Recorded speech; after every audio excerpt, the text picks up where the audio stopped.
हे तुलसी माँ, आपकी इस वीडियो को जो भी सच्चे दिल से लाइक करें, उसके घर में स्थायी रूप से निवास बना लेना, उसकी झोली खुशियों से भर देना। जय तुलसी माँ, उसके घर में कभी अंधन की कमी कभी मत होने देना। तुलसी में डाल दे यह एक चीज, पैसे गिनते गिनते तक हो जाओगे रातों रात मालामाल। नमस्कार दोस्तों, आप सभी का स्वागत है। दोस्तों, हमें तुलसी में कौन सा जल कभी नहीं डालना चाहिए और कौन सी चीज हमें तुलसी की जड़ में डीडीए देनी चाहिए, आज की इस वीडियो में हम आपको ऐसी कुछ बातें बताने वाले हैं जिन बातों को आपको जानना बेहद ही जरूरी है। अगर आप इन बातों का पालन नहीं करेंगे तो आपको अपने जीवन में बहुत सी कठिनाइयों का सामना भी करना पड़ सकता है। अगर आप इन बातों का पालन करेंगे तो आपको जीवन में अधिक लाभ मिलेगा। तो चलिए जानते हैं आज की वीडियो में। इसके अलावा अगर आप तुलसी के नीचे ये एक चीज बांध देते हैं तो आपको माँ तुलसी का ढेर सारा आशीर्वाद मिलता है और आपके घर में माँ लक्ष्मी का सदैव ही निवास रहता है। दोस्तों, तुलसी का पौधा घर में होना परिवार के प्रत्येक सदस्य के लिए लाभकारी होता है। ये पौधा हर प्रकार से उपयोगी होता है। पुराणों के अनुसार तुलसी में देवी लक्ष्मी का वास होता है और नियमित रूप से इस पौधे की पूजा करने से लाभ भी अवश्य मिलता है। लेकिन यदि आप तुलसी को घर में रखने के साथ ही उसके नीचे ये एक चीज बांध देते हैं तो आपको तुलसी लगाने का कई गुना अधिक फल प्राप्त होता है, क्योंकि इस एक चीज के बिना तुलसी अधूरी मानी जाती है। ये चीज उसी को संपूर्ण बनती है, इसीलिए शास्त्रों में इसका सबसे अधिक महत्व बताया गया है। दोस्तों, भारत में ही नहीं बल्कि संसार के अधिकतर देशों में तुलसी को बहुत ही गुणकारी पौधा माना गया है। इस पौधे में अनेक औषधि गुण होने के साथ ही इसका आध्यात्मिक तौर पर भी बहुत महत्व बताया गया है। प्रत्येक धार्मिक अनुष्ठान हो अथवा कोई यज्ञ हो, उसमें तुलसी का प्रयोग अवश्य किया जाता है।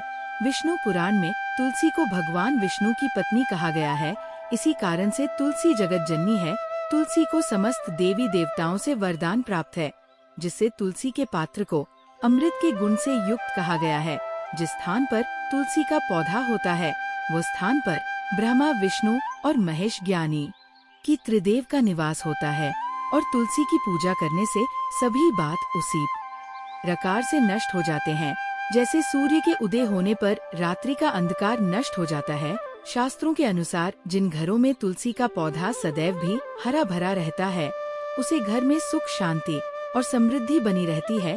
भगवान विष्णु की पूजा में और उन्हें चढ़ जाने वाले भोग में तुलसी के पत्र आवश्यक होने चाहिए, क्योंकि तुलसी पत्र के बिना भगवान विष्णु किसी भी प्रकार का भोग स्वीकार नहीं करते हैं। इसीलिए प्रत्येक घर में तुलसी का पौधा अवश्य होना चाहिए। अगर आपके घर में तुलसी है तो सुख, शांति और समृद्धि के लिए तुलसी माँ को चुनरी अवश्य चढ़ाने चाहिए। अक्सर लोग घर में तुलसी का पौधा तो लगा देते हैं, लेकिन उनसे ये गलती हो जाती है कि वह तुलसी माँ को चुनरी नहीं चढ़ाते हैं, जिसके कारण उन्हें तुलसी लगाने का शुभ फल प्राप्त नहीं हो पाता है। हमेशा ध्यान रहे कि तुलसी का पौधा चुनरी के बिना अधूरा होता है। तुलसी केवल एक पौधा नहीं है, बल्कि वह देवी है, विष्णु पत्नी है। उन्हें हम अपनी माता मानते हैं, इसीलिए तुलसी को चुनरी अवश्य ही चढ़ाने चाहिए। इससे पति पत्नी में प्रेम और विश्वास बढ़ता है। घर में रहने वाली महिलाएं श्रद्धा, सुहागन और सौभाग्य यशाली रहे। लेकिन तुलसी को चुनरी चढ़ाते समय आपको ये बात ध्यान में रखनी चाहिए कि आप तुलसी को लाल रंग की चुनरी ना चढ़ाएं। लाल रंग का संबंध मंगल ग्रह से होता है और बुध ग्रह तुलसी से संबंधित होता है। मंगल और बुध ग्रह मित्र नहीं है। भूत के अनुकूल शुक्र ग्रह और शनि है, इसीलिए तुलसी पर लाल चुनरी कभी नहीं चढ़ाने चाहिए। आप तुलसी पर हरे रंग की, पीले रंग की अथवा नीले रंग की चुनरी चढ़ा सकते हैं, लेकिन कई लोग पुरानी फटी हुई चुनरी तुलसी पर बांध देते हैं। ऐसा करना भी अशुभ होता। तुलसी पर नई चुनरी ही बांधनी चाहिए। तुलसी पर चुनरी बढ़ने के लिए एकादशी का दिन सर्वोत्तम होता है। किसी भी एकादशी के दिन नई चुनरी लाकर उसे तुलसी के पौधे में बांध दे, इसके आपको कई गुना अधिक लाभ प्राप्त होंगे। तुलसी को बिना चुनरी के कभी ना रखें। अगर जब पुरानी हो जाए तो चुनरी को एकादशी के दिन ही बदलना चाहिए। दोस्तों, तुलसी का विवाह भी अवश्य करना चाहिए। इससे मनुष्य के सभी दुखों का अंत होता है और सांसारिक जीवन सुख में बीता है। दोस्तों, कुछ लोग जाने अनजाने में तुलसी के पास ऐसी चीज रख देते हैं जिससे तुलसी का अपमान होता है। तुलसी का पौधा बहुत ही संवेदनशील होता है। इसकी अच्छी तरह से देखभाल करनी पड़ती है, तभी इसके शुभ फल प्राप्त होते हैं। इसीलिए तुलसी के पौधे के पास आपको अपने मुख से अपशब्द नहीं बोलनी चाहिए। तुलसी के पास भूल से भी जूते चप्पल अथवा झाड़ू पोछा नहीं रखना चाहिए। इसे आप मान गया है, जहाँ पर तुलसी का पौधा हो उसे स्थान के आसपास थूकने से घोर अनर्थ होता है। तुलसी के पास जल से भरा हुआ पात्र भी नहीं रखना चाहिए। तुलसी के पौधे के पास दीपक जलाने के बाद दीपक को वहाँ से हटा देना चाहिए, क्योंकि तुलसी के नीचे बुझा हुआ दीपक रखना अशुभ माना जाता है। जिस स्थान पर भी तुलसी का पौधा होता है वो स्थान को हमेशा ही स्वच्छ रखना चाहिए। इसीलिए नियमित रूप से तुलसी के पौधे का पास साफ सफाई का ध्यान रखें। तुलसी के पौधे में शिवलिंग और गणेश जी की प्रतिमा नहीं रखनी चाहिए। साथ ही तुलसी के गमले में अन्य किसी भी प्रकार का पौधा भी लगाना अशुभ होता है। तुलसी के पौधे के पास कपड़े भी नहीं सुखाने चाहिए, अन्यथा कपड़ों से गंदा पानी तुलसी के पौधे पर गिर सकता है। ध्यान रहे, तुलसी के पौधे को नाखून से नहीं तोड़ना चाहिए, इससे तुलसी का अपमान होता है। यदि तुलसी के पत्ते सूखकर गिर जाते हैं तो उन्हें कचरे में नहीं फेंकना चाहिए। उन बातों को आप तुलसी की मिट्टी में ही दबा दे। रविवार के दिन तुल के पत्ते नहीं तोड़ने चाहिए और रविवार को तुलसी को जल भी नहीं चढ़ाना चाहिए। बाकी अन्य दिन नित्य बिना चुके तुलसी को सुबह जल देना चाहिए और शाम के समय एक दीपक जलाना चाहिए। अक्सर महिलाएं स्नान के बाद अपने बाल खुला रख कर ही तुलसी को जल देती है। ऐसा करना गलत होता है। महिलाओं को हमेशा ही अपने बाल बांधकर माथे पर सिंदूर लगाकर ही तुलसी में जल देना चाहिए। इससे तुलसी का आशीर्वाद प्राप्त होता है। घर में तुलसी का पौधा लगाते समय ध्यान रहेगी, आप इसके लिए गांधी मिट्टी का उपयोग ना करें। तुलसी के पौधे के लिए शमशान की अथवा गंदगी वाले स्थान की मिट्टी का कभी उपयोग नहीं करना चाहिए। इससे तुलसी माँ रूठ जाती है और सूखने लगती है। तुलसी का पौधा कभी गंदे स्थान पर नहीं लगना चाहिए, जैसे नाली अथवा बाथरूम के पास तुलसी का पौधा कभी नहीं रखना चाहिए, अन्यथा गंदा पानी तुलसी के पौधे में गिर सकता है, जो बहुत ही अशुभ माना गया है। घर में तुलसी का पौधा कभी सूखना नहीं चाहिए। शास्त्रों में ऐसी मान्यता है कि तुलसी का पौधा सूखना अकाल मृत्यु की सूचना देता है। घर में तुलसी का पौधा सूख जाए तो घर की सुख समृद्धि खत्म हो जाती है। सूखी हुई तुलसी में माँ लक्ष्मी का वास नहीं होता है। वास्तु शास्त्र के अनुसार तुलसी का पौधा सूख जाए तो ये आने वाली विपत्ति या दुर्घटना का संकेत होता है। इसीलिए तुलसी का अच्छे से ख्याल रखना चाहिए। उसे नीचे जल्दी कर हरा भरा रखना चाहिए। तुलसी में कभी भी किसी प्रकार के केमिकल नहीं डालने चाहिए। केवल खाद्य पदार्थ और गोबर का प्रयोग करना चाहिए। साथ ही इस बात का ख्याल रखें कि तुलसी में मकड़ी के जाले अथवा कीड़े नहीं लगने चाहिए। ऐसे स्थान पर लक्ष्मी वास नहीं करती है। शास्त्रों के अनुसार तुलसी को बिना स्नान किए जल नहीं देना चाहिए और पैरों में चप्पल आदि पहनकर भी तुलसी को जला दे। तुलसी को जल देते समय ध्यान रहे कि वह जल आपके पैरों पर न पड़े, इससे तुलसी का अपमान होता है।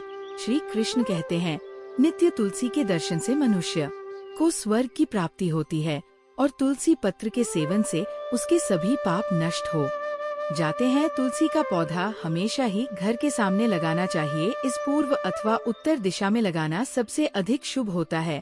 अगर तुलसी के गमले में दूसरे पौधे अब जाते हैं तो उन्हें समय पर हटा देना चाहिए।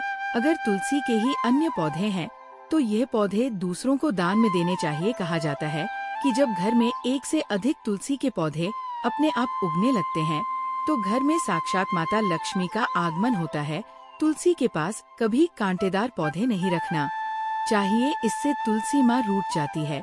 तुलसी के पास मरुस्थलीय पौधे रखना बेहद अशुभ माना जाता है। ऐसे पौधों से नकारात्मक ऊर्जा निकलती है। शास्त्रों में कहा गया है, जिन पौधों से हरी भरी कलियों की उत्पत्ति ना हो, उसके स्थान पर कांटे निकालते हो, तो ऐसे पौधों को तुलसी के पास कभी रखना नहीं चाहिए। बल्कि मरुस्थलीय पौधे घर में किसी भी स्थान पर रखना ही नहीं चाहिए। इन पौधों के कारण घर का वातावरण नकारात्मक बन जाता है। जैसे कई लोग नागफनी का पौधा सजावट के नाम पर घर में रखते हैं। ऐसा करना बिल्कुल गलत है। नागफनी का पौधा तो गलती से भी तुलसी के पास न रखें। ये तुलसी की संपूर्ण सकारात्मक ऊर्जा को नष्ट कर देता है, लेकिन शास्त्रों में केले के पौधे का विशेष महत्व बताया गया है। अगर आप तुलसी के पास केले का पेड़ लगा देते हैं तो आपको कई गुना अधिक लाभ प्राप्त होंगे। केले के पेड़ में भगवान विष्णु का वास होता है। इसे तुलसी के पास लगाने से घर में सुख समृद्धि आती है। साथ ही जिस स्थान पर भगवान विष्णु का वास होता है वहाँ पर लक्ष्मी को चलकर आती है। दोस्तों, अगर आपको तुलसी के पौधे में शालिग्राम भी अवश्य रखना चाहिए। तुलसी के गमले में शालिग्राम रखने से तुलसी का और भी अधिक शुभ प्रभाव आपको देखने को मिलेगा। शालिग्राम भगवान विष्णु का निराकार रूप माना जाता है। ये काले रंग का पत्थर होता है जिसे विलक्षण और मूल्यवान माना गया है। इसे अगर आप तुलसी के गमले में रखेंगे तो आपके घर से संपूर्ण नकारात्मक ऊर्जा नष्ट हो जाएगी। मानता है कि शालिग्राम में अल्प मात्रा में सुवर्ण भी होता है। ये पत्थर उत्तर की गंडकी नदी में पाए जाते हैं। इसीलिए अगर आप शालिग्राम तुलसी के पौधे में रखते हैं तो भगवान विष्णु के साथ आपको माँ लक्ष्मी की भी कृपा प्राप्त होगी। आपके घर में कभी धन धान्य की कमी नहीं रहेगी। पुराने के अनुसार जिस घर में शालिग्राम होता है वह घरों के समान श्रेष्ठ होता है। नित्य शालिग्राम के दर्शन और पूजन से सभी प्रकार के भौतिक सुखों की प्राप्ति होती है। ये स्वयंभू होने के कारण इसकी प्राण प्रतिष्ठा करने की आवश्यकता नहीं होती। ऐसे अगर तुलसी के पास रखकर इसकी पूजा रोज की जाती है तो व्यक्ति को धन संबंधी कोई समस्या नहीं आती है। विष्णु पुराण के अनुसार मृत्यु के समय शालिग्राम के चरण अमृत का जल सभी बातों से मुक्ति दिलाता है। वह मृत्यु के पश्चात बैकुंठ चला जाता है। ये चरण अमृत औषधि के समान है। जो इसका सेवन करता है उसे मोक्ष मिल जाता है। कुछ लोग चरण अमृत लेकर अपने सिर पर हाथ फेर देते हैं, बल्कि शास्त्रों में ऐसा करने का उल्लेख नहीं किया गया है। शरण अमृत हमेशा दाएं हाथ से श्रद्धा भाव से ग्रहण करना चाहिए, लेकिन शालिग्राम घर में लाते समय ध्यान रहे कि वह असली हो। आजकल कई प्रकार शालिग्राम मार्केट में मिलते हैं जिनकी पूजा करने का कोई फल प्राप्त नहीं होता है। घर में केवल एक ही शालिग्राम की पूजा करनी चाहिए। पुराने में कहा गया है भगवान विष्णु की मूर्ति से कई ज्यादा उत्तम होता है शालिग्राम की पूजा करना। शालिग्राम को चंदन लगाकर उस पर एक तुलसी का पत्ता रखना चाहिए। प्रतिदिन शालिग्राम को पंचामृत से स्नान करना चाहिए। ऐसा करने से सभी जनों के पाप नष्ट होते हैं। शालिग्राम सकारात्मक और सातवें ग्रह का प्रतीक होता है। अंतिम महत्वपूर्ण बात आपको बता दे कि तुलसी का पौधा कभी लालच में आकर नहीं लगाना चाहिए। तुलसी का पौधा लगाए तो उसकी नित्य पूजा करना आवश्यक है। अगर आप इन नियमों का पालन नहीं कर सकते हैं तो तुलसी का पौधा घर में लगाकर तुलसी माँ का अपमान भूल से भी ना करें। इससे आपको विपरीत परिणाम भोगने पड़ सकते हैं। तो दोस्तों, इस प्रकार से आप भी तुलसी के गमले में यह चीज अवश्य रखें और सच्ची श्रद्धा से तुलसी के पौधे की देखभाल करें। माँ लक्ष्मी आपके जीवन में खुशियाँ और धन संपत्ति लेकर आएंगे। तुलसी माँ को जल देते समय बोलने चाहिए ये 3 शब्द, सभी मनोकामनाएं पूर्ण हो जाती हैं। आज की इस वीडियो में हम जानेंगे तुलसी माँ के पौधे को जल देते समय क्या बोलना चाहिए। एक बार की बात है, भगवान विष्णु आराम कर रहे थे, तभी वह माँ लक्ष्मी आई और माँ लक्ष्मी ने भगवान विष्णु से तुलसी माँ को जल देने का महत्व पूछ लिया था। तब भगवान विष्णु ने उन्हें उसका महत्व सुना दिया था। आगे देवी माँ लक्ष्मी कहती है स्वामी, आपने मुझे तुलसी माँ को जल देने का महत्व तो बता दिया है, किंतु अब मेरे मन में ये जानने की जिज्ञासा हो रही है कि तुलसी माँ को जल कैसे देना चाहिए। तुलसी माँ को जल देने की सर्वोत्तम विधि कौन सी है तथा तुलसी माँ को जल देने का मंत्र कौन सा है? कृपया आप मुझे इन सभी प्रश्नों का उत्तर दें। तब भगवान विष्णु देवी माँ लक्ष्मी से कहते हैं, हे प्रिय, जिस प्रकार से मैंने तुम्हें तुलसी माँ का महत्व सुनाया है, उसी प्रकार से तुलसी माँ को जल देते समय बोले जाने वाले मंत्र का भी बड़ा महत्व है। मैंने आपका कौन सा कार्य किया है जो आप मुझे नमस्कार कर रहे हैं? तब वह ब्राह्मण कहता है माँ, मैं वही बैल हूँ जिसे तुमने अपना पुण्य दे डाला था। अपने पाप कर्मों के कारण मुझे पिछले जन्म में बैल होना पड़ा था। उस पर्वत पर जब मैं मर रहा था तो तुमने मुझे अपना पुण्य दिया था। तुम्हारे पुण्य के प्रभाव से ही आज मुझे फिर से इंसान जन्म मिला है। तुम्हारे द्वारा दिए गए उसी पुण्य के कारण मुझे अपने पूर्व जन्म की सारी बातें याद है। किंतु है माँ, मैं आज यहाँ पर ये जानने के लिए आया हूँ कि तुमने मुझे उस समय पर अपना कौन सा पुण्य दिया था, जिस कारण से मेरे सभी जन्मों के पाप नष्ट हो चुके हैं। मैं उस पुण्य के बारे में जानना चाहता हूँ। तब वैश्या ने कहा, है ब्राह्मण श्रेष्ठ, मैंने तो अपने जीवन में कोई पुण्य के काम नहीं किए हैं, किंतु मेरे घर में एक तोता है जो पिंजरे में रहकर हमेशा कुछ बोलता रहता है, जिसे सुनकर मेरा अंतकरण पवित्र हो गया है। उसी तोते के द्वारा बोले गए मंत्र का पुण्य मैंने तुम्हें दान में दिया था। फिर वो वैश्य और वह ब्राह्मण उस तोते के पास जाते हैं और उसे पूछने लगते हैं, हे शुक, तुम कौन सा मंत्र बोलते रहे करते हो, जिससे हमारे जीवन का उद्धार हुआ है? यह मंत्र तुम्हें किसने सिखाया और इस मंत्र का क्या अर्थ होता है? तब उस तोते ने अपने पूर्व जन्म का वृतांत सुनाना आरंभ किया। वह तोता कहने लगा, है ब्राह्मण श्रेष्ठ, पिछले जन्म में मैं एक ब्राह्मण था। मैं अपने ज्ञान के अहंकार में अंधा हो चुका था। मैंने कभी गुरुजनों का आदर नहीं किया, सदैव ही उनका अपमान किया। मुझे अपने ज्ञान पर इतना अधिक घमंड हो गया था कि जिस कारण से मेरा क्रोध बहुत अधिक बढ़ गया और मैं सभी से द्वेष करने लगा, अन्य मनुष्यों को तुच्छ समझने लगा, विद्वानों का भरी सभा में अपमान करने लगा। फिर कालांतर में मेरी मृत्यु हो गई और मुझे यमलोक ले जाया गया। पूज्य जनों और गुरुजनों का अपमान करने के कारण मुझे तोते के कुल में डाल दिया गया और मेरा जन्म एक तोते के रूप में हो गया।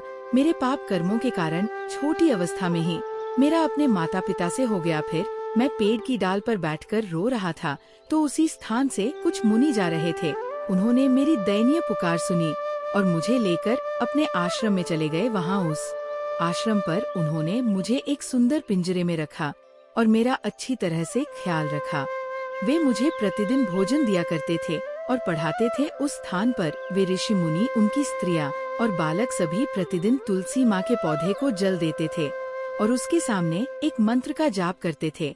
उन्हीं के मुख बार बार उस मंत्र को सुनकर मैंने उसे रट लिया और तभी से मैं उस मंत्र को जान गया हूँ और वही मंत्र मैं दिन रात बोलता हूँ। उस मंत्र के प्रभाव से मेरी कभी मृत्यु नहीं हुई और मेरी आयु 100 वर्ष की हो गई और मैं इतने वर्षों तक जीवित रहा। इसी बीच एक रात को एक चोर उस स्थान पर आ गया और उसने मुझे वहाँ से चुरा लिया और फिर इस वैश्या ने मुझे उस चोर से खरीद लिया। इस वैश्या के घर पर आने के बाद भी मैं उस मंत्र को बोलता रहता था, जिसे सुनकर इस वैश्या का मन भी पवित्र हो गया और ने वैश्या का काम छोड़कर भगवान विष्णु की भक्ति करने लगी। उसी मंत्र के प्रभाव से मेरे पूर्व जन्मों के सभी पाप नष्ट हो गए और उसी मंत्र के प्रभाव से इस वैश्या का भी अंतकरण पवित्र हो गया है। ब्राह्मण देवता, उसी मंत्र के पुण्य से आप भी पाप मुक्त हो गए हैं। इस प्रकार से तोते ने उस ब्राह्मण को और उस वैश्या को सारा वृतांत सुना दिया, जिसे सुनकर वह ब्राह्मण और वैश्य या दोनों ही अत्यंत प्रसन्न हुए और फिर वे दोनों ही प्रतिदिन तुलसी माँ को जल देकर उस मंत्र का जाप करने लगे। फिर वहता वैश्या और वह ब्राह्मण तीनों उस मंत्र के प्रभाव से दिव्य विमानों में बैठकर विष्णु लोक को चले गए। भगवान विष्णु कहते हैं, ऐ देवी माँ लक्ष्मी, देखा आपने केवल तुलसी माँ के इस मंत्र के प्रभाव से उस तोते के, उस वैश्या के और उस ब्राह्मण के सभी पाप नष्ट हो गए हैं। इसीलिए प्रत्येक इंसान को रोज तुलसी माँ को जल देते समय इस एक मंत्र का उच्चारण अवश्य करना चाहिए है। देवी, वह मंत्र इस प्रकार है, इसे तुम यान से सुनो। ओम वृंदावन स्वाहा, ओम वृंदावन स्वाहा। भगवान विष्णु कहते हैं कि जो भी स्त्री प्रतिदिन तुलसी माँ के समक्ष इस मंत्र का उच्चारण करेगी वह सौभाग्यशाली बनेगी। जो भी पुरुष तुलसी माँ के साथ ने इस मंत्र का उच्चारण करेगा उसे अक्षय धन की प्राप्ति होगी। जिस घर के सामने प्रतिदिन तुलसी माँ की पूजा की जाएगी उस घर में साक्षात लक्ष्मी का वास होगा। तुलसी माँ का यह मंत्र राज कल्पत्रु है। ये समस्त फलों को प्रदान करने वाला है। आठ जो भी तुलसी माँ के सामने इस मंत्र का उच्चारण करेगा उसे संपूर्ण सिद्धियाँ प्राप्त होंगी। स्त्रियों को सदैव ही स्नान कर करके अपने बाल बांधकर मांग में सिंदूर भरकर प्रतिदिन तुलसी माँ को जल देना चाहिए और इस मंत्र का उच्चारण करना चाहिए। रोज तुलसी माँ के पौधे की परिक्रमा करनी चाहिए, इससे सभी दोष नष्ट हो जाते हैं। प्रतिदिन शाम के समय तुलसी माँ के पास दीपक जलाना चाहिए और तुलसी माँ के पास बैठकर भगवान विष्णु की आराधना करनी चाहिए। तुलसी माँ के पास दीपक जलाने से इंसान को धन धान्य की प्राप्ति होती है। हजारों अमृत के घड़ों से नहलाने पर भी श्री हरि को उतनी तृप्ति नहीं होती जितनी वे मनुष्य यों के द्वारा तुलसी माँ का एक पत्ता चढ़ाने से प्राप्त करते हैं। 10,000 गाय के दान से मानव जो फल प्राप्त करता है, वही फल तुलसी माँ पत्र के दान से पा लेता है। जो मृत्यु के समय अपने मुख में तुलसी माँ पत्र का जल पा जाता है, वह संपूर्ण पापों से मुक्त होकर भगवान विष्णु के धाम जाता है। भगवान विष्णु कहते हैं, पूर्णिमा, अमावस्या, द्वादशी और सूर्य संक्रांति के दिन मध्याह्न काल रात्रि और अशौच के समय तेल लगाकर बिना स्नान किए अथवा बिना हाथ पैर धोए रात्रि के वस्त्र पहनकर तुलसी माँ के पत्र तोड़ता है, वह महापाप होता है। राध, व्रत, दान, प्रतिष्ठा तथा देव पूजा के लिए तोड़े हुए तुलसी माँ पत्र बांसी होने पर भी 3 रात्रि तक पवित्र ही रहते हैं। तुलसी माँ का एक एक पत्ता न तोड़कर पत्तियों के साथ अग्रभाग को तोड़ना चाहिए। तुलसी माँ की मंजरी सब फूलों से बढ़कर मानी जाती है। मंजरी तोड़ते समय उसमें पत्तियों का रहना भी आवश्यक माना गया है। पूज्य भाव से पौधे को हिलाए बिना तुलसी माँ के अग्रभाग को तोड़ना चाहिए। इससे पूजा का फल लागुना बढ़ जाता है। तुलसी माँ के पत्तों को कभी नाखून से नहीं तोड़ना चाहिए, इससे पाप लगता है। रात्रि में तुलसी माँ के पौधे को स्पर्श न करें अथवा उसके पत्ते न तोड़े, ऐसा करना अशुभ माना गया है। रात्रि में तुलसी माँ का पौधा निद्रा अवस्था में होता है, ऐसे में पत्ते तोड़ने पर पाप ही लगता है। गुरुवार के दिन तुलसी माँ के पौधे में थोड़ा सा कच्चा दूध अर्पित करें। दूध चढ़ाते समय ओम नमो भगवते वासुदेवाय नमः इस मंत्र का जाप अवश्य करना चाहिए। तुलसी माँ के पौधे के पास शालिग्राम रखें और उस पर तिल चढ़ाए। पूजा में तुलसी माँ और शालिग्राम को दूध में भीगी हल्दी का तिलक अवश्य करें। शालिग्राम पर तुलसी माँ पत्र रखकर चंदन लगाना चाहिए। अगर कोई महिला मासिक धर्म से है तो वह तुलसी माँ की पूजा न करे। मासिक धर्म के दौरान तुलसी माँ को स्पर्श करने से घोर पाप लगता है, इससे स्त्री की दुर्गति होती है। तो भक्तों, इस प्रकार से भगवान विष्णु ने देवी माँ लक्ष्मी को तुलसी माँ को जल देने के मंत्र का महत्व सुनाया है। यह कथा आपको कैसी लगी कमेंट करके अवश्य बताएं। अगर ये जानकारी अच्छी लगी तो वीडियो को लाइक जरूर करें। भक्तों, अगर आप माँ लक्ष्मी को अपने घर लाना चाहते हैं तो कमेंट बॉक्स में लिखें, जय माँ लक्ष्मी, आपका हमारे घर में स्वागत है। यह मंत्र केवल 3 शब्दों का है, किंतु इसका प्रभाव बहुत कल्याणकारी है। जो भी इंसान प्रतिदिन तुलसी माँ को जल देते समय अपने मुख से केवल ये 3 शब्द बोल देता है तो साक्षात माँ लक्ष्मी उसके घर में प्रवेश करती है। उसकी दरिद्रता समाप्त हो जाती है, उसे धन धान्य की प्राप्ति होती है। वह मंत्र बताने से पूर्व मैं आपको तुलसी माँ के इस मंत्र का महत्व सुनाता हूँ। इस महत्व को सुन लेने मात्र से ही इंसान के समस्त पाप नष्ट हो जाते हैं। उसे 1000 वर्षों तक तुलसी माँ को जल देने का पुण्य प्राप्त हो जाता है। इसीलिए देवी लक्ष्मी, आप इस कथा को ध्यान से पूरा जरूर सुने। देवी माँ लक्ष्मी कहती हैं, हे प्रभु, मैं इस कथा को पूरा अवश्य सुनूंगी। आप मुझे तुलसी माँ के मंत्र का महात्मा सुनाइए। भगवान विष्णु कहते हैं, हे देवी लक्ष्मी, दक्षिण में एक अत्यंत शोभा यमा नगरी थी। उस नगरी में रमेश नाम का एक खोटी बुद्धि का ब्राह्मण रहता था। पापियों का तो वह शिरोमणि था। उसका जन्म एक ऐसे ब्राह्मण परिवार में हुआ था जो पाप कर्म करने वाले शास्त्र ज्ञान से शून्य थे। वह जन्म से तो ब्राह्मण था, किंतु कर्म से वो अत्यंत दुराचारी था। वो न पूजा पाठ करता, न ध्यान करता, न जप, न हवन और न ही मेहमानों का सत्कार करता था। उसके द्वार पर आए मेहमानों को बिना दान किए ही क्रूरता पूर्वक भगा देता था। स्त्री लंपट होने के कारण वह सदैव ही पराई स्त्रियों में आसक्त रहता था। उसे मदिरा पान करने की भी थी, साथ ही वह मांस खाया करता था। वह दिन में खेत में काम करके पत्ते बेचकर जीविका चलाया करता था और रात में वेश्याओं का सेवन करता था। इस प्रकार से उस ब्राह्मण ने अनेक वर्षों तक जीवन व्यतीत किया। फिर एक दिन वह दुर्बुद्धि रमेश बेचने के लिए पत्ते इकट्ठा करने के लिए एक ऋषि की वाटिका में घूमने लगा और पत्ते तोड़ने लगा। तभी एक काल रूप धारी काले सर्प ने उस ब्राह्मण को काट लिया और उसी समय पर उसकी मृत्यु हो गई। उसके बाद 2 यम के दूत उसे लेने के लिए उस स्थान पर प्रकट हुए और उसे उठाकर यमलोक ले जाने लगे। मार्ग में वह यम दूतों के सामने बहुत विलाप करने लगा, है दूतों, मुझे कहाँ ले जा रहे हो? मुझे छोड़ दो, मेरे प्राण बख्श दो। किंतु यमदूत उसे यह कहते हुए ले जाने लगे, अरे दुष्ट ब्राह्मण, तेरे पाप कर्मों के कारण तुझे सांप ने काट लिया है। अब यमदेव तुझे अवश्य घोर नरक में डाल देंगे। फिर यम के दूत उस ब्राह्मण को लेकर यमलोक पहुँचते हैं और यमदेव के सामने खड़े हो जाते हैं। चित्रगुप्त उस ब्राह्मण का लेखा जोखा निकालते हैं और यमदेव से कहते हैं, हे धर्मराज, इस ब्राह्मण ने बचपन से लेकर मृत्यु तक पाप ही पाप किया है। इसने कभी कोई पुण्य का काम नहीं किया है। फिर धर्मराज अपने दूतों से कहते हैं, हे दूतों, इस घोर पाप करने वाले ब्राह्मण को उठाकर ले जाओ और इसे नरक में डाल दो। फिर यम के दूत उस ब्राह्मण को ले जाते हैं और नरक की भयंकर अग्नि में धकेल देते हैं। अनेक वर्षों तक नरक में सजा भुगतने के बाद उस ब्राह्मण को दूसरे जन्म में एक बैल का शरीर मिलता है। बैल का जन्म पाकर वो बोझ उठाने का काम करने लगा। उसका मालिक उससे दिन रात काम करवाने लगा। फिर जब उस बैल की शक्ति कम हुई तो उसके मालिक ने उसे एक लंगड़े आदमी को बेच दिया। उस लंगड़े आदमी ने उस बैल को खुद का बोझ उठाने के लिए उपयोग किया। वह उसकी पीठ पर बैठकर घूमा करता था। इस प्रकार से उस बैल ने 8 वर्ष तक उस लंगड़े आदमी का बोझ उठाया। फिर एक दिन वह लंगड़ा आदमी उस बैल की पीठ पर बैठकर किसी ऊंचे पर्वत पर जाने लगता है। उस पर्वत पर बहुत देर तक चढ़ने के कारण वह बैल बहुत थक गया। उसकी शक्ति क्षीण हो गई और कुछ समय बाद वह बैल बहुत जोर से मूर्छित होकर जमीन पर गिर पड़ा और अंतिम सांसें लेने लगा। तभी वहाँ पर खड़े लोगों को उस बैल पर बड़ी दया आ गई और वे उसके मुख में पानी डालने लगे। फिर उन लोगों में एक पुण्यात्मा व्यक्ति था। उसने उस बैल का कल्याण करने के लिए अपना पुण्य उस बैल को दे दिया। उसे देखकर अन्य लोगों ने भी अपना अपना पुण्य याद करके कुछ पुण्य उस बैल को दे दिया ताकि उसे मुक्ति मिल सके। उसी भीड़ में एक वैश्या भी खड़ी हुई थी। सभी लोग अपना पुण्य उस बैल को दे रहे थे।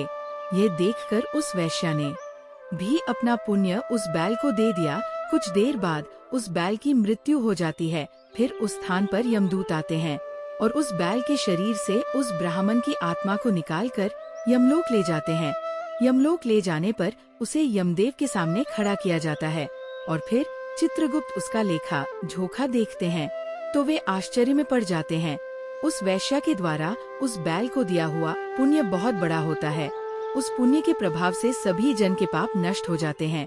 फिर यमदेव उस ब्राह्मण के सभी पाप क्षमा करते हैं और कहते हैं, हे ब्राह्मण, उस वैश्या ने तुझे अपना पुण्य देकर तुझ पर बड़ा उपकार किया है। केवल उसी के पुण्य के कारण तुम्हारे सब जन्मों के पाप नष्ट हो गए हैं और यमदेव उसे फिर से इंसान जन्म प्रदान करते हैं।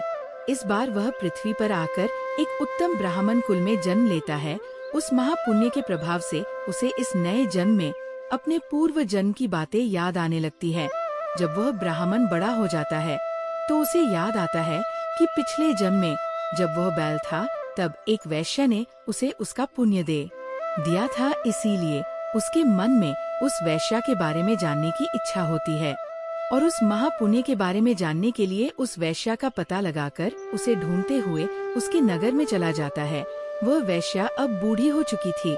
फिर जब उसे वो वैश्या मिल जाती है तो वह उसके सामने जाकर उसे बार बार प्रणाम करता है और उस वैश्या का धन्यवाद करने लगता है। वो वैश्या कहने लगती है, हे ब्राह्मण श्रेष्ठ, आप कौन हैं और किस कारण वश आप मुझ वैश्या को धन्यवाद दे रहे हैं?